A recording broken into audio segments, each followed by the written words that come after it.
ইরানের সঙ্গে ইসরায়েল যুক্তরাষ্ট্রের যুদ্ধে বিশ্ব তেল বাজার টালমাটাল, এর প্রভাব বাংলাদেশেও। গেল কয়েকদিনের মতো বুধবারও দীর্ঘ যানবাহনের সারি দেখা যায় রাজধানীর বিভিন্ন ফিলিং স্টেশনে। ভোক্তাদের অভিযোগ, রাজধানীর বেশিরভাগ পাম্প বন্ধ রেখেছেন ব্যবসায়ীরা, তাই অনেকটা বাধ্য হয়ে নির্দিষ্ট কয়েকটি স্থানে দীর্ঘ লাইনে ধরে সংগ্রহ করতে হচ্ছে তেল। কল্যাণপুরে 3টা পাম্প আছে, ওইখানে 3টা পাম্পের 3টাই বন্ধ।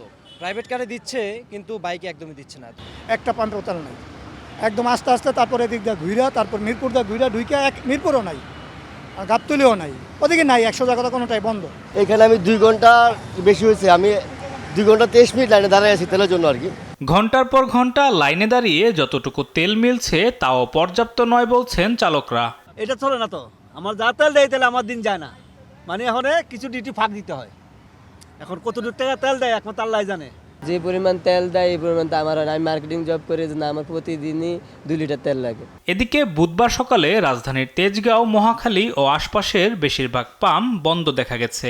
ব্যবসায়ীরা বলছেন সরবরাহ সংকটে হিমশিম অবস্থা তাদের। আমাদের গাড়ি আটে 4টা বাজে, তো 4টা থেকে আমরা শুরু করছি, ভোর 6টা পর্যন্ত আমরা বিক্রি করছি। যতক্ষণ ছিল ততক্ষণ আমরা বিক্রি করছি, এখন নাই, এখন বিক্রি করতে পারতেছি না। এখন আমার গাড়ি আসলে আমরা আবার শুরু করবো। আমরা যা পাচ্ছি তাই দিতেছি, যেরকম সরকার রেশনিং করে দিচ্ছে ওইভাবেই দিতেছি।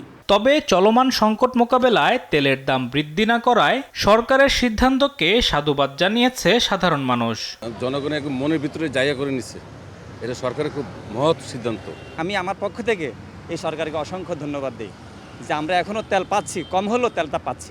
কোনো কিছু হইলেই উনি বলতো যে বেগুন দিয়ে খাইতে, মিষ্টি কুমড়া দিয়ে খাইতে, তারপর অনেক কিছু করতে বলতো, কিন্তু উনি বলতেছেন ওনাকে অসংখ্য ধন্যবাদ, তেলের দামটাও বাড়তেছে না। দেশের বিভাগীয় শহরগুলোতে অকটেন ও পেট্রোল সরবরাহ 10% বাড়ানোর নির্দেশ দিয়েছে বিপিসি।